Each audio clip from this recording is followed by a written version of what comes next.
seremonial sidang terbuka hasil karya tulis di dunia kelas 12 SMA Pancasila Borong segera dimulai.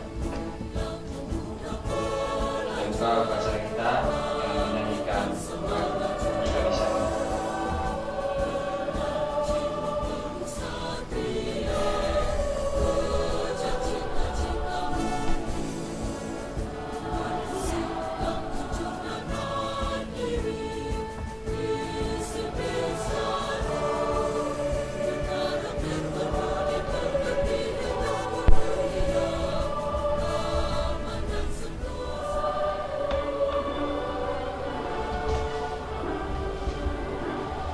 Indonesia tanah airku, tanah tumpah darahku. Di sanalah aku berdiri, jadi pandu ibuku. Indonesia kebangsaanku, bangsa yang tanah airku. Marilah kita berseru, Indonesia bersatu.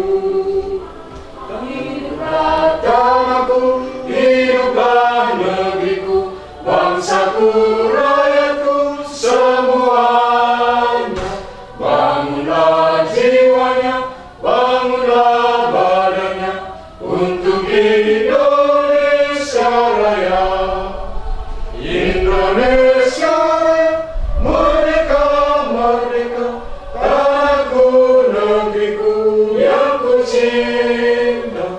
Indonesia Raya, merdeka, merdeka, hiduplah Indonesia Raya. Indonesia Raya, merdeka, merdeka, tanahku, negeriku yang ku cinta. Indonesia Raya, merdeka, merdeka, hiduplah Indonesia Raya. Hadirin dipersilakan. Baik. Selamat malam untuk kita semua. Kita semua sudah menjalani banyak proses, sudah banyak waktu yang kita gunakan, dan pada malam hari ini kita akan menguji hasil karya dari kelima saudara kita, Denny, Amer, Irfan, Tika, dan Dini. Untuk itu, pada kesempatan yang pertama, saya mengundang Romo untuk memberikan satu dua kata pengantar sekaligus membuka sidang kita pada malam hari ini. Pada Romo, silakan. Selamat sore yang terkasih masyarakat Borong Manggarai Timur yang saya cintai, Sivitas Akademika SMA Pancasila Borong, dan juga yang saya kasihi adik-adik yang akan mengikuti ujian pada sore hari ini. Kurang lebih ada 3 hal yang ingin saya sampaikan. Jadi yang pertama, kita menyambut baik program ini. Jadi bagaimana anak-anak bisa belajar berpikir, lalu membiasakan menulis, dan apa yang ditulis itu dapat dipertanggungjawabkan. Karena itu kepada para pembimbing, Pak Kris dan Pak Fritz, serta guru-guru yang terlibat di dalamnya, saya sendiri mengucapkan terima kasih banyak. Pengorbanan kalian luar biasa untuk 3 langkah ini. Jadi kita sebenarnya mau mengajak anak-anak ini sebenarnya berpikir, dan dia tidak berpikir bebas atau liar, tetapi kita coba menyatakan itu dalam tulisan, dan yang berikut kita coba mempertanggungjawabkannya secara ilmiah.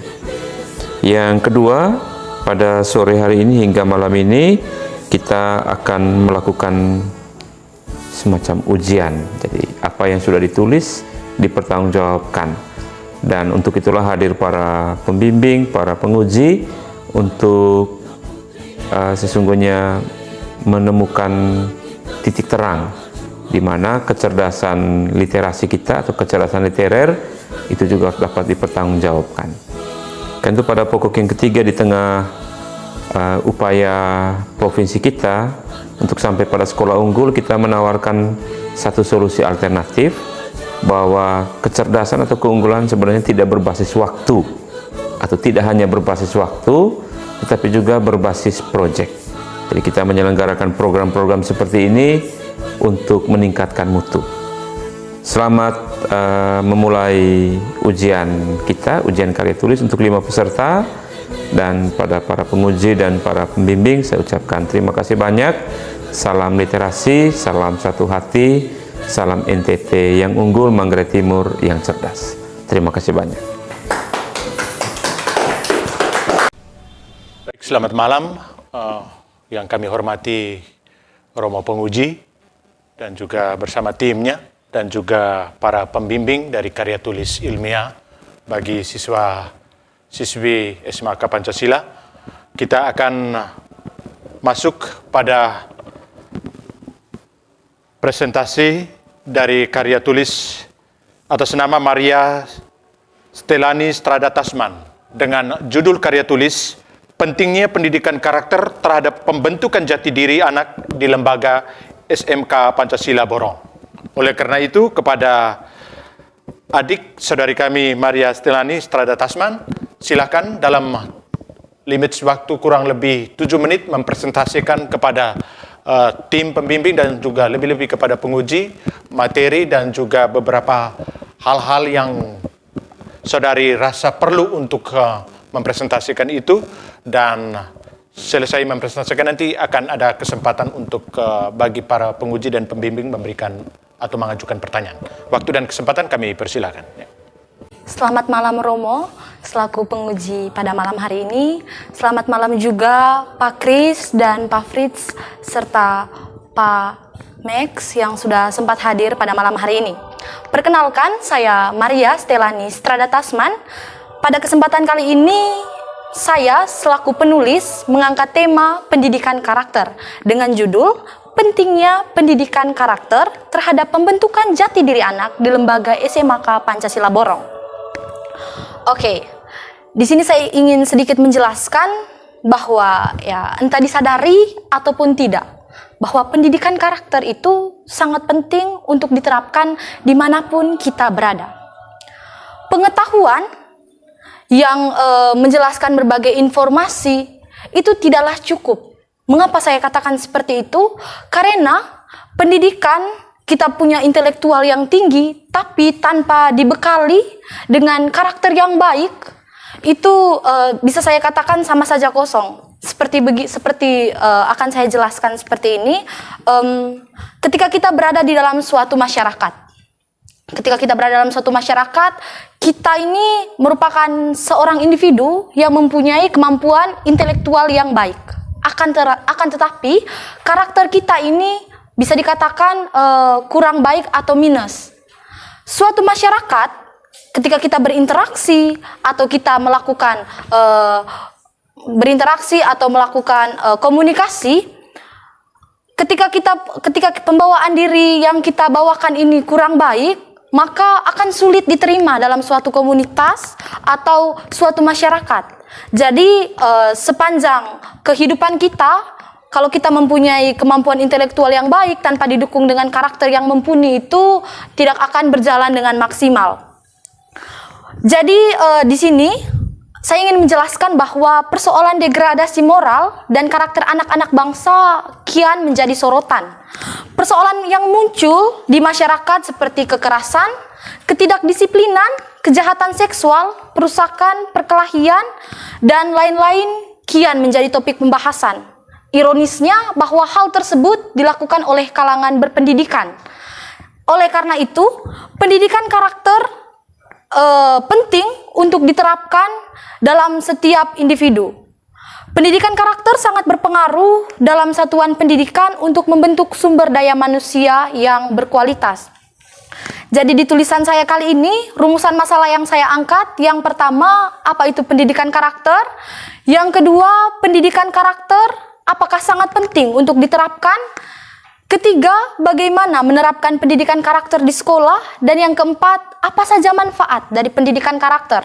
Tujuan saya menulis tema ini serta judul ini, yang pertama ingin mengetahui tentang apa itu pendidikan karakter, dan yang kedua mengetahui pentingnya pendidikan karakter, yang ketiga mengetahui langkah apa saja yang dapat dilakukan untuk memberikan pendidikan karakter di sekolah, serta mengetahui manfaat dari pendidikan karakter. Kurang lebih seperti itu, Pak. Baik, terima kasih banyak untuk Saudari Stanley yang sudah mempresentasikan karya tulisnya. Jadi pada sesi berikut kita akan memberikan kesempatan pertama kepada tim pembimbing untuk memberikan satu pertanyaan. Pak Kris maupun juga Pak Max bisa menyiapkan satu pertanyaan untuk diajukan. Lalu untuk tim penguji, Romo Luis dan bersama Frater, tiga pertanyaan untuk bisa diajukan ke saudari kita Stanley ini. Baik, waktu pertama kami berikan kepada Pak Kris.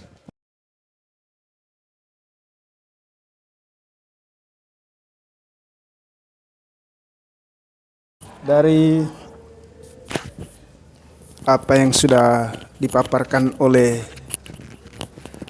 penulis tadi, saya mau ingin tanya sedikit dari tema yang Anda ambil ini, pentingnya pendidikan karakter. Berapa bab yang Anda garap untuk karya ilmiah Anda ini? Oke, langsung saya jawab. Jadi dalam judul karya ilmiah saya mengenai pentingnya pendidikan karakter, ada 4 bab yang saya garap. Bab pertama itu ada pendahuluan, bab kedua itu ada teori-teori dari para ahli, bab ketiga itu ada pembahasan, dan yang bab keempat itu ada penutup. Minta maaf, bab kedua itu ada kajian pustaka dari pendapat para ahli. Terima kasih.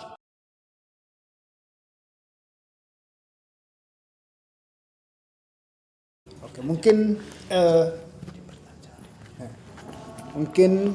beri sedikit gambaran tentang bab 1.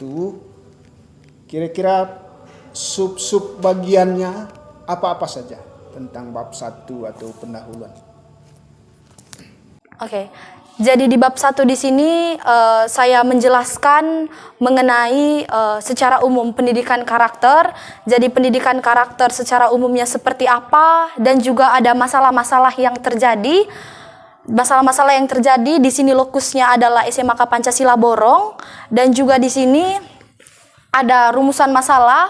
Rumusan masalah itu seperti yang sudah saya paparkan tadi, ada tujuan, ada sistematika, ada metodologi penelitian, dan juga ada manfaat penulisan. Oke, terima kasih. Masuk pada bab 2. Bisa jelaskan sedikit kepada kami tentang catatan kaki atau footnote. Ya. Dari catatan kaki itu ada beberapa istilah. Ibid, opsid, dan loksid. Mungkin bisa jelaskan sedikit akar kata dari mana itu 3 benda itu, ya, bisa dijelaskan sedikit lebih tajam ke kami. Oke. Baik, terima kasih Bapak atas pertanyaannya. Jadi di catatan kaki itu kalau opsid dia halaman berbeda, karya yang sama. Artinya dia mencatat buku yang sama dengan halaman yang berbeda.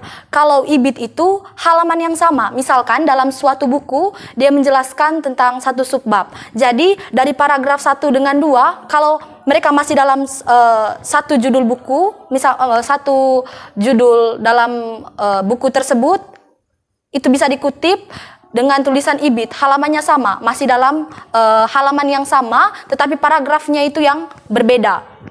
Setelah itu loksid itu kembali ke penulis awal jika sudah dikutip di buku lain. Misalkan kita mengutip dari internet, kemudian kembali lagi ke buku tersebut, itu kita taruh loksid di catatan kakinya, Pak.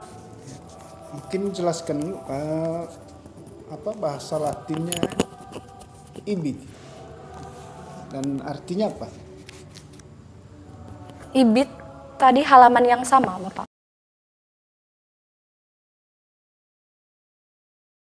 Oke. Saya rasa itu saja sedikit sampai bab 2. Selanjutnya saya serahkan ke penguji berikut. Baik, terima kasih untuk Pak Kris yang sudah mengajukan beberapa pertanyaan. Lalu selanjutnya kepada Pak Max bisa mengajukan satu pertanyaan kepada adik kita Stanley ini. Baik, terima kasih Pak Fritz.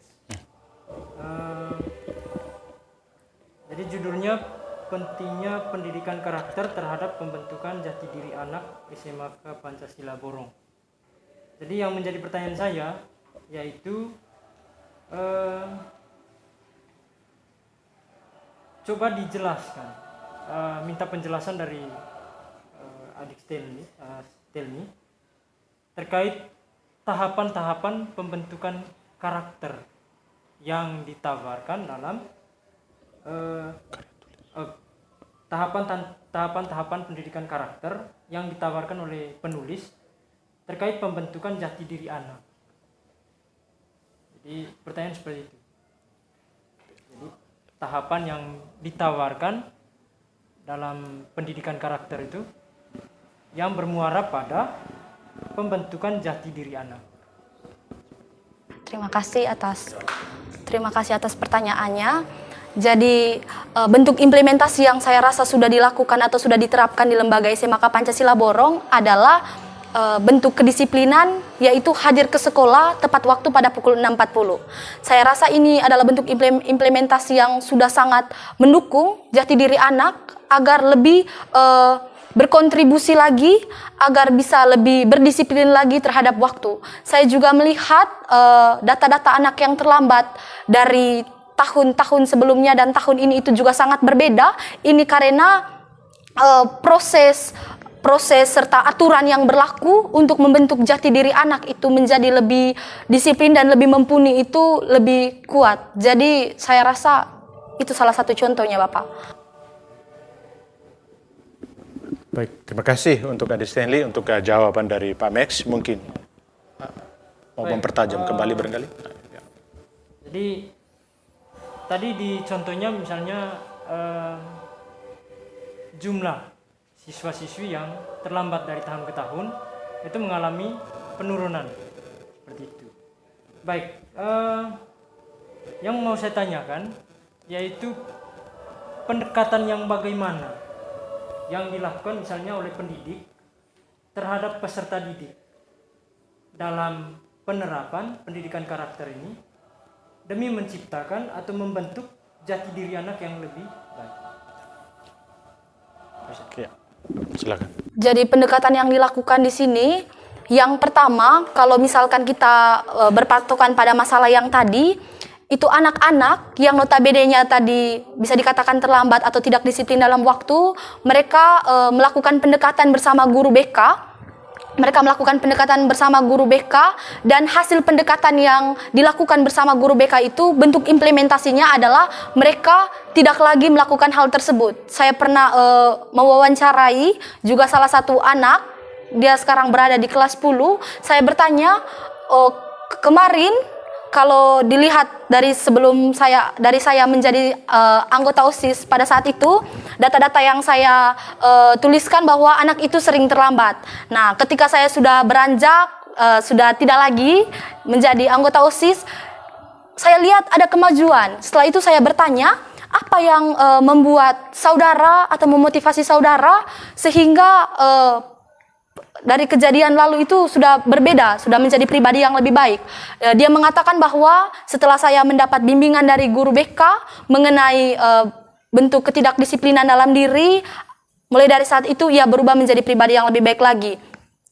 Dia mengatakan bahwa kami ini seharusnya tidak harus dengan menggunakan kekerasan fisik, tetapi hanya dengan melakukan pendekatan. Kalau sekarang itu kan ada pendekatan secara humanis ya, berbicara empat mata, meluangkan apa saja yang ada di pikiran, dan sekarang dia sudah bisa menjadi pribadi yang jauh lebih baik.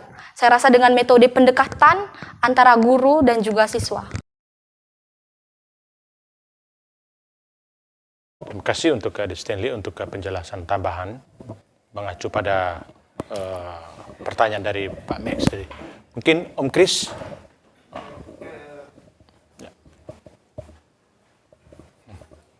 Dalam referensi yang Anda gunakan, ada berapa kategori sumber? Jelaskan. Jadi dalam referensi yang saya gunakan di sini ada 3 sumber saja, Bapak. Yang pertama di sini ada dari buku Zaim El Mubarok, definisi pendidikan, Bandung Alfabeta CV 2008. Habis itu ada Mas Nur Muslich, itu mengenai pendidikan karakter menjawab tantangan krisis multidimensial, dan juga ada dari internet. Linknya itu ada dari Wikipedia, ada dari Polri, kejahatan di Indonesia, ada jumlah kejahatan dan narkotika. Itu saja Bapak, ada 3 sumber. 3 kategori maksudnya, karena dari sumber yang ditentukan ada 5 kategori.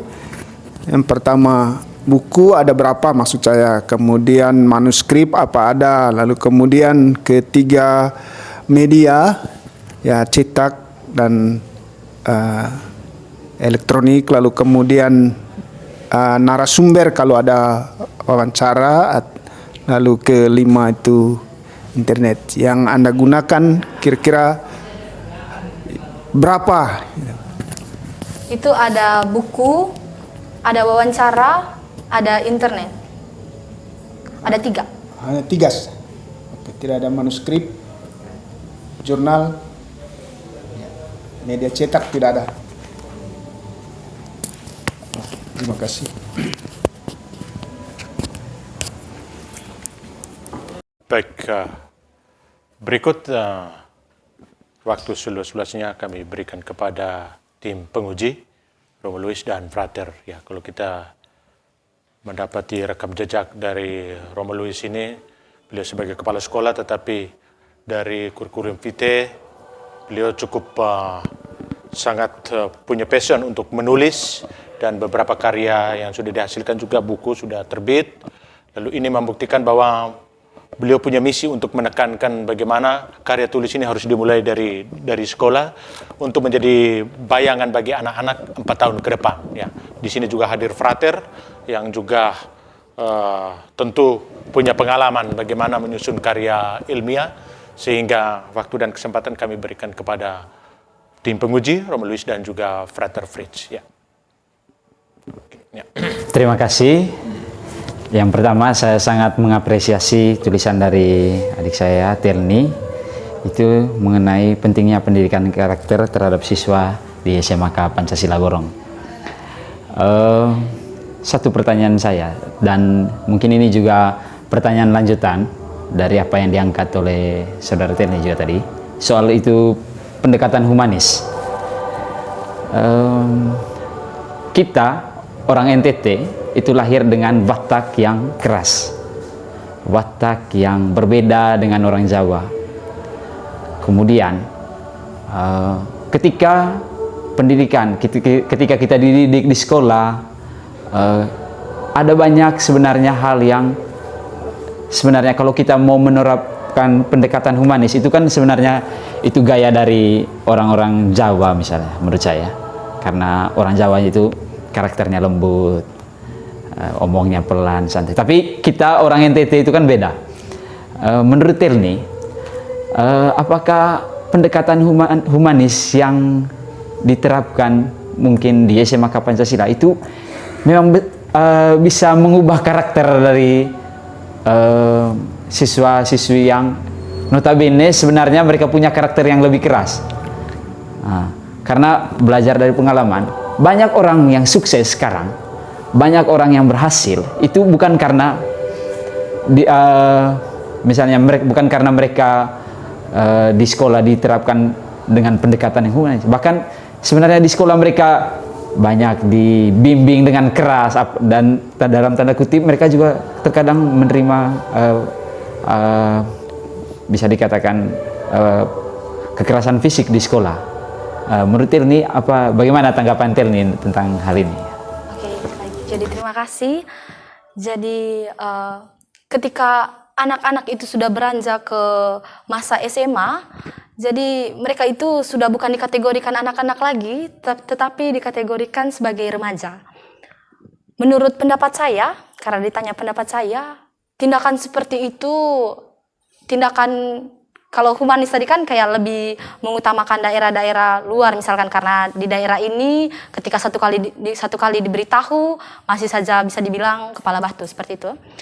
Jadi pemerintah saja sudah mengeluarkan Undang-Undang Nomor 11 tahun 2019 tentang Kabupaten Layak Anak. Jadi pemerintah saja sudah membuka pikirannya bahwa anak-anak di Manggarai Timur tidak harus dengan bertindak melalui kekerasan fisik untuk memberitahukan mereka mana yang baik dan mana yang tidak baik. Dengan melalui berbagai pendekatan, saya rasa mereka saja dengan kita berkomunikasi melalui 4 mata saja, saya rasa sebenarnya apa yang kita bicarakan, apa yang kita utarakan itu sudah dapat diresapi, dimengerti oleh mereka. Hanya karena mungkin faktor eksternalnya. Misalkan dalam sebuah situasi ketika sudah diberi pendekatan, keluar temannya bilang, jangan saja apa yang bilang tadi gini. Sebenarnya dari anaknya itu sendiri tidak harus dengan menggunakan kekerasan, hanya dengan berbicara saja. Saya rasa mereka sudah bisa memahami itu. Baik. Dan bagaimana menurut Tirni selama di Pancasila? Penerapannya pendekatan humanis ini, apakah sudah berjalan? Kisarannya berapa persen begitu? Kalau saya presentasikan itu baru 50% karena kita belum bisa meniadakan kekerasan fisik dan juga kekerasan verbal. Kalau untuk di lembaga dan kalau begitu sebenarnya akar masalahnya di siapa? Ke karakter dari anak itu sendiri. Karakter itu kan dapat dibentuk dari 2 faktor ya, internal dan eksternal. Jadi kalau misalkan anaknya tersebut mengalami suatu permasalahan di kedua faktor ini atau salah satu faktor ini, seharusnya terus diberi pendekatan. Apa sih yang melatar belakangi anak ini? Tidak langsung menyalahkan anak ini seperti ini. Berarti di sini dibutuhkan peran para pendidik untuk menerapkan pendekatan-pendekatan yang humanis untuk mengatasi masalah-masalah yang dihadapi anak di sekolah ya. Baik, terima kasih. Itu saja dari saya, sekian. Terima kasih banyak, Frater, untuk pertanyaannya. Selanjutnya kepada penguji utama, Romo Luis.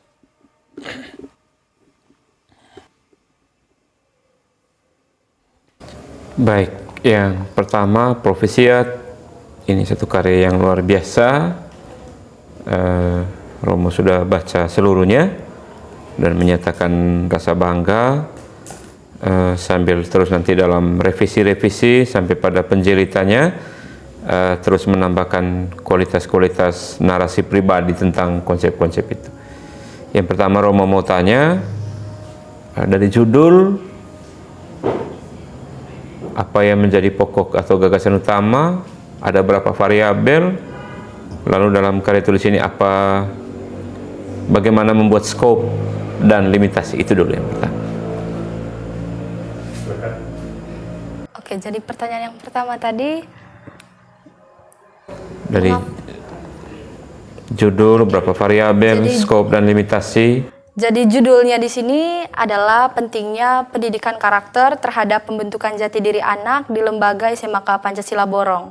Di sini ada 3 variabel, yaitu pendidikan karakter terhadap pembentukan jati diri anak. Lokusnya itu ada di lembaga SMK Pancasila Borong. Oke. Selanjutnya.